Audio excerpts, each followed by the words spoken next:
नमस्कार दोस्तों देश के इतिहास में ऐसा पहली बार होने जा रहा है जब किसी मुख्य चुनाव आयुक्त के खिलाफ 49 राजनीतिक पार्टियां सुप्रीम कोर्ट जा रही हैं। जी हां दोस्तों, एकदम सही सुना आपने। ये खबर ज्ञानेश कुमार की नींदें उड़ाने वाली है। एक तो एसआईआर का मामला पहले से ही सुप्रीम कोर्ट में चल रहा है, दूसरा अब महागठबंधन की 49 पार्टियां एक साथ मिलकर चुनाव आयोग के खिलाफ सुप्रीम कोर्ट पहुंच चुकी हैं। ज्ञानेश कुमार की लंका लगाने के लिए महागठबंधन ने पूरी तरह से कमर कस ली है। बिहार से लेकर महाराष्ट्र, पश्चिम बंगाल और तमिलनाडु में विपक्ष ने मोर्चा खोल दिया है।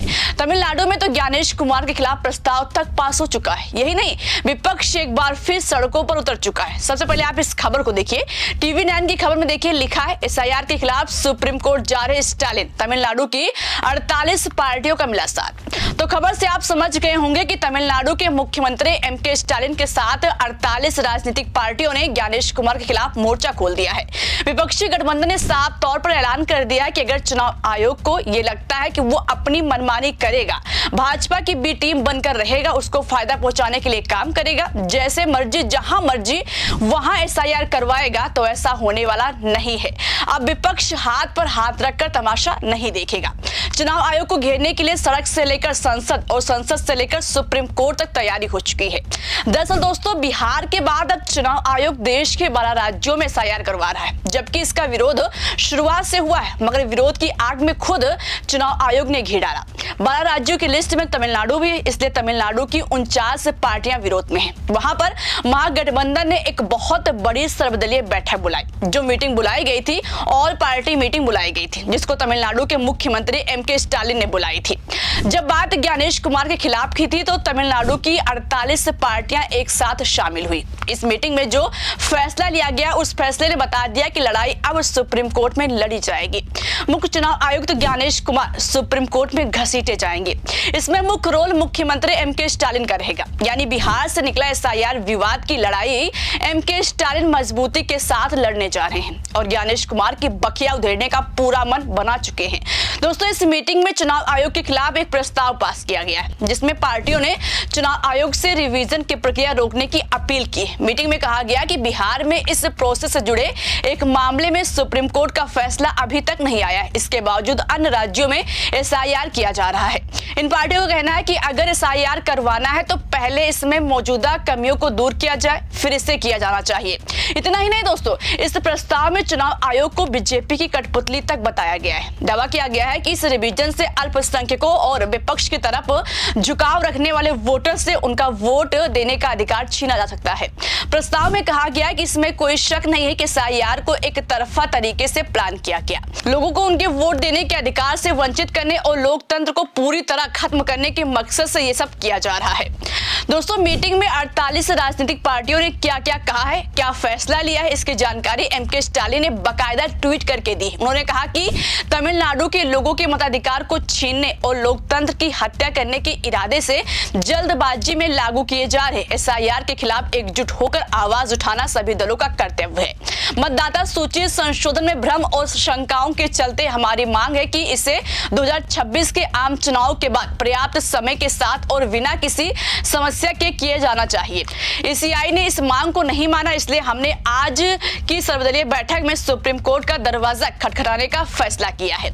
इसके साथ ही स्टालिन ने उन 49 दलों के नेताओं का आभार भी व्यक्त किया जिन्होंने सर्वदलीय बैठक में हिस्सा लिया। इसमें दिवंगत एक्टर और राजनेता विजयकांत की पार्टी डीएमडीके भी शामिल थी, जबकि डीएमडीके किसी भी गठबंधन का हिस्सा नहीं है। यानी कुल मिलाकर राहुल गांधी ने अभी तक अपना हाइड्रोजन बम नहीं फोड़ा है, लेकिन उससे पहले चुनाव आयोग की धज्जियां उड़ती नजर आ रही हैं, क्योंकि सिर्फ विरोध तमिलनाडु के मुख्यमंत्री नहीं कर रहे हैं, बल्कि पश्चिम बंगाल तक इसकी आग फैल चुकी है। पश्चिम बंगाल में अगले साल चुनाव होना है, वहां एसआईआर होनी है और बीजेपी के लिए ये चुनाव करो या मरो का होगा। पश्चिम बंगाल एक ऐसा राज्य है जहां पर भारतीय जनता पार्टी का सारा प्रचार तंत्र फेल हो जाता है।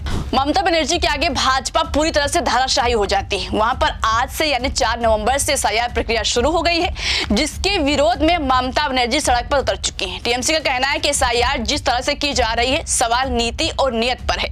टीएमसी सांसद अभिषेक बनर्जी ने हाल ही में कहा था कि अगर एसआईआर के जरिए बीजेपी को फायदा पहुंचाने के लिए एक भी वोट काटा गया तो हम सड़क पर उतरकर चुनाव आयोग के दफ्तर दिल्ली तक कूच करेंगे, दिल्ली में धरना देंगे। यानी एक तरफ एमके स्टालिन 48 पार्टियों के साथ सुप्रीम कोर्ट की दहलीज पर पहुंच गए, तो उधर दूसरी तरफ पश्चिम बंगाल में ममता बनर्जी सड़कों पर उतर गई हैं। 2 दिन पहले मुंबई की सड़कों पर विपक्ष एकजुट होकर चुनाव आयोग के खिलाफ सड़कों पर उतरा था।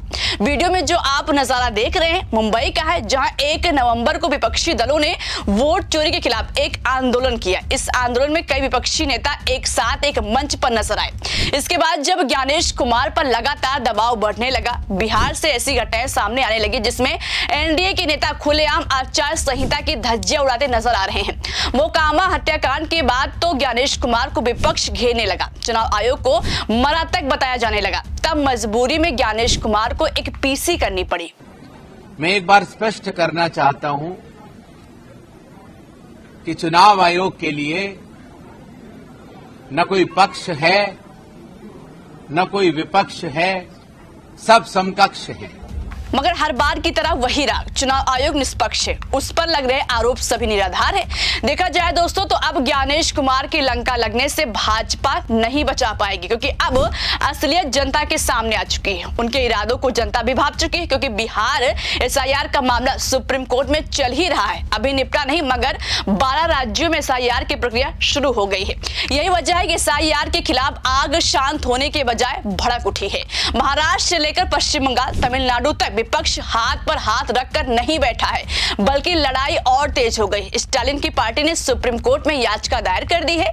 जनता और विपक्ष लगातार आरोप लगा रहे हैं कि आयोग मोदी और शाह की सियासी मशीनरी का हिस्सा बन चुका है और जो फैसला लेने चाहिए थे वो जानबूझकर टाले जा रहे हैं। सच्चाई यही है कि चुनाव आयोग अब विपक्ष और जनता दोनों के शक के घेरे में आ चुका है, और जब किसी लोकतांत्रिक देश में चुनाव आयोग की साख पर सवाल उठने लगे तो समझ लीजिए कि लोकतंत्र खतरे में है। देखने वाली बात होगी कि 49 पार्टियों के सुप्रीम कोर्ट पहुंचने के बाद कोर्ट क्या एक्शन लेगी। फिलहाल दोस्तों अभी के लिए इस खबर में इतना ही। खबर के बारे में आप क्या सोचते हैं, आपकी जो भी राय हो अपनी राय कमेंट बॉक्स में हमें जरूर बताइएगा। वीडियो पसंद आई तो लाइक और शेयर करना मत भूलिएगा। मेरा नाम शिवानी पांडे और आप देख रहे हैं 4PM। नमस्कार।